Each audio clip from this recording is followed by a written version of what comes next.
Bonjour Bérangère. Alors Martial, tu es artisan en écriture. Oui, c'est une dénomination qu'on a trouvée avec un ami et je l'aime bien parce que je trouve que ce métier d'écriture correspond tout à fait à l'idée que je me fais de l'artisanat, à savoir on remet tous les jours son travail sur l'établi et on essaie chaque fois de recréer quelque chose. Même s'il est, à dire vrai, de l'écriture, ça prendrait plus à mon sens au métier de vigneron où on puise dans son terroir pour essayer de créer le meilleur produit possible avec le talent que l'on a et le terroir dont on dispose. L'envie d'écrire est arrivée très tôt chez toi, je crois.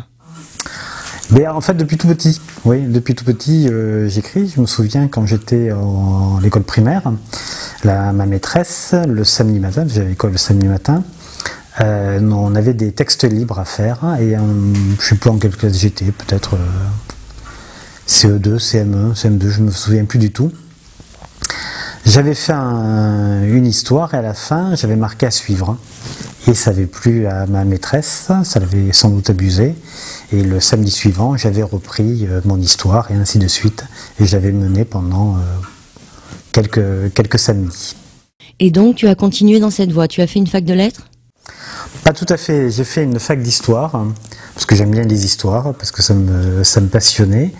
J'ai fait une première fois une fac d'histoire, c'était dans l'optique de faire une école de journalisme, l'ISIC, qui était sur la fac de Bordeaux.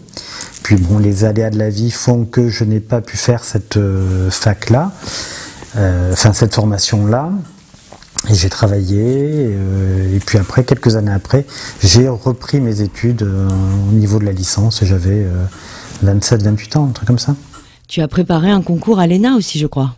Ah, presque. J'ai préparé le concours pour préparer l'ENA, ce qu'on appelle la prépa ENA. C'était une formation qui est dispensée par Sciences Po Bordeaux.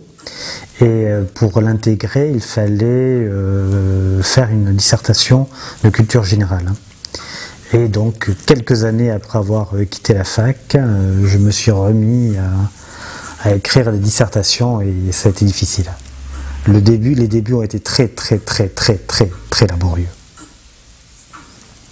J'avais retiré les sujets au secrétariat. Et pour une dissertation de culture générale, c'est 4 heures. Donc la première fois, je me suis mis à la table, à la maison. Je me suis donné 4 heures et au bout de 4 heures, j'avais péniblement fini d'ébaucher un plan. Je ne me suis pas découragé, j'ai pris le second sujet. Et, au bout là où j'avais progressé, au bout de 4 heures, j'ai dû faire peut-être le plan et l'introduction. Et au bout peut-être du 5e, 6e, 7e sujet, j'ai enfin réussi à faire une dissertation en étant imparti. Mais c'est difficile à remettre en place, en marche. Du coup, j'ai pu être bien admissible au pré-concours. J'étais mauvais à l'oral, mais j'ai au moins réussi l'écrit. Puis un jour, tu as participé à un concours qui a tout déclenché.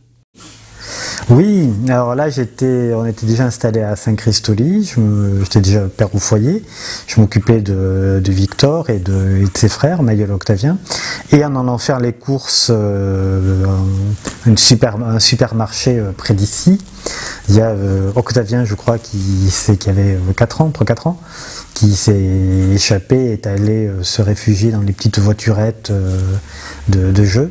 Donc en allant le récupérer, j'ai vu une affichette qui était marquée comme quoi une commune d'à côté organisait un concours de nouvelles sur le thème de la musique et du vin. Alors j'étais déjà titillé par l'envie d'écrire une fiction, mais je n'osais pas, je ne me l'autorisais pas. Et j'ai relevé le concours et j'ai dit à Diane, à ma femme, si je gagne le concours, j'écris un roman. Et paf, j'ai gagné. Tu n'écris pas que des livres, je crois. Tu es aussi correspondant de presse. Oui, depuis 2005 ou 2006, je travaille pour Sud-Ouest. Je suis correspondant de presse pour Sud-Ouest. Et c'est amusant parce que le héros de mon roman, le premier roman, là, du Secret des Rastiaques, Antonin Berson, et j'en avais fait un correspondant de presse, mais avant de l'être moi-même. La fiction a rattrapé ma réalité. Alors justement, tu peux nous parler un peu plus de ces 2 premiers romans ? Oui, Le secret des Restiacs qui est sorti en 2006 et L'héritage de ces mêmes Restiacs qui est paru en 2009 aux éditions de Bourré. 2 romans de terroir dont l'action se situe dans un terroir qui m'est cher, le Périgord, le Bergeracois. C'est à la base, c'est une anecdote. Tout est parti d'une anecdote qu'on m'a raconté. Moi, je suis né dans un petit village, Liorac-sur-Loire. C'est un village de 200 habitants, dans un petit hameau. Et dans ce hameau où je suis né, donc il y a ma maison natale, puis une autre maison à 200 mètres de là. Et dans les années 30, dans ma maison natale, vivait une famille tout à fait classique, dont la fille a épousé le voisin à 200 mètres de là. Elle s'est mariée, ils ont eu des enfants. Et à un moment donné, pour une raison que j'ignore totalement, et qui ne me regarde pas, hein, qui plus est, elle a quitté le domicile conjugal et est revenue vivre chez ses parents, mais en laissant, ne pouvant pas amener, je ne sais pas non plus, ses enfants qui sont restés avec le père. Et pendant quelques années, elle a vécu comme ça, à côté de ses enfants, sans pouvoir être avec eux. Bon, après, je sais qu'elle est revenue au domicile conjugal, elle est même décédée quelques années plus tard. Mais c'est cette histoire qui a été l'élément déclencheur du premier tome, du secret des Restiacs, que j'ai donc situé dans un village imaginaire, là, d'Orliac, et qui a été également nourri de toutes les nombreuses anecdotes que m'ont raconté mes parents sur la vie à l'époque. Voilà. Et puis après, en 2009, ça a été l'héritage qui est un petit peu la continuité du secret, même si les 2 romans peuvent se lire indépendamment. D'autant plus que l'héritage est sorti en poche en septembre de l'an dernier, septembre 2014, en terre de poche chez De Bourré. Et puis tu as décidé de traiter un tout autre sujet suite à la découverte d'une maladie. Oui, le dictionnaire impertinent du diabète, en fait, c'est pas moi qui ai décidé de traiter ça, c'est la maladie qui a décidé que je le traiterais. C'est elle qui m'a choisi, parce que le diabète, c'est comme la grâce divine, ça frappe qui ça veut, quand ça veut. Et en décembre 2011, j'étais diagnostiqué diabétique, type 1, insulino-dépendant. C'est-à-dire que le pancréas ne fonctionne plus, il faut faire des piqûres d'insuline. C'est une nouvelle qui m'a mis un petit coup derrière la tête dans les premiers temps. C'est une maladie qui est obsédante, obsessionnelle, par les faits, parce que ça nous oblige à avoir une alimentation à peu près équilibrée, et puis surtout un rythme régulier quant aux piqûres. Donc, puis on sait que jusqu'à la fin de sa vie, on devra se plier à ce protocole-là. Et afin d'évacuer ça, d'évacuer ce mal-être, j'ai décidé d'écrire dessus, parce que c'est l'écriture et le vecteur qui me correspondent le mieux. Le titre de ton dernier livre, sorti en mai de cette année aux éditions Grancher, interpelle. C'est quoi le guide du PAF ? Le guide du PAF, c'est le guide du père au foyer, PAF. Puisque depuis une bonne dizaine d'années maintenant, je suis PAF. Je m'occupe de mes enfants. Tout ça, ça a débuté avec Victor, grâce, à cause, on va dire grâce. Victor qui est né en janvier 2004. Donc pour lui j'ai pris le congé parental. Mon congé parental ça dure 3 ans, donc jusqu'aux 3 ans de l'enfant. Donc en janvier 2007 s'est posé la question de la garde de Victor, parce qu'il n'intégrerait l'école qu'en septembre de cette même année. Et on a décidé avec Diane que le plus rentable, le mieux, c'était que je reste m'occuper des enfants, dans la mesure où je n'avais pas de boulot strict, attitré, où j'aurais dû aller sur Bordeaux vraisemblablement pour trouver un travail. Il aurait fallu faire garder Victor, ça aurait généré des frais supplémentaires. Puis je n'avais pas non plus une envie exacerbée de me replonger dans les joies du salariat. Donc j'ai sauté le pas, je suis devenu père au foyer. Et comme en même temps j'ai démarré mon activité de correspondant de presse, ça me permettait aussi d'avoir cette ouverture sur le monde qui est nécessaire, je pense, et même primordiale lorsqu'on est confiné, lorsqu'on a choisi de rester travailler chez soi. Donc c'est ce guide du PAF qui s'est fait. Et puis après, c'était une demande par rapport à l'éditeur du diabète. J'avais proposé aux éditions Grancher de travailler sur ce thème-là.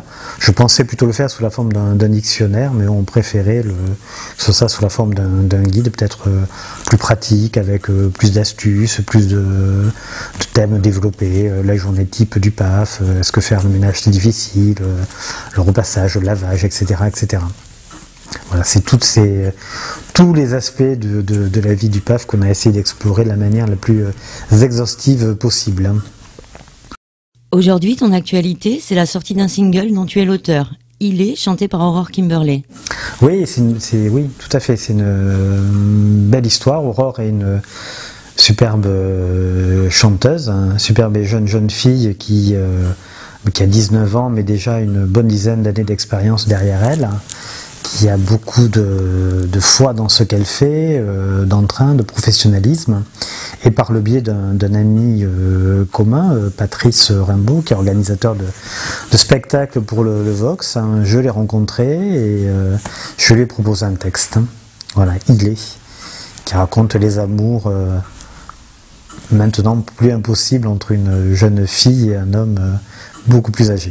Mais c'est pas du tout autobiographique. De tous tes écrits, Martial, y en a-t-il un que tu affectionnes particulièrement ? C'est une question difficile, moi je les aime tous, mais j'aurais peut-être une préférence pour le dictionnaire du diabète, parce que c'était celui qui était le plus vital pour moi. C'est celui qui m'a permis de bien assumer ma maladie et de la vivre à peu près correctement. En ce qui concerne l'écriture ou toute autre chose, y a-t-il à l'heure d'aujourd'hui un projet qui te tienne particulièrement à cœur ? Oui, j'en ai un qui actuellement qu'on peut voir sur le net, sur le blog de Jean-Christophe Mazuri, M-A-Z-U-R-I-E.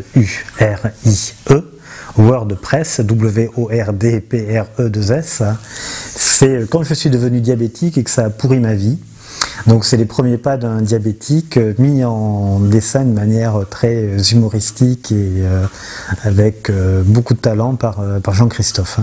Donc là on a fait toute la trame, j'ai écrit tout le scénario, lui a quasiment fini les dessins.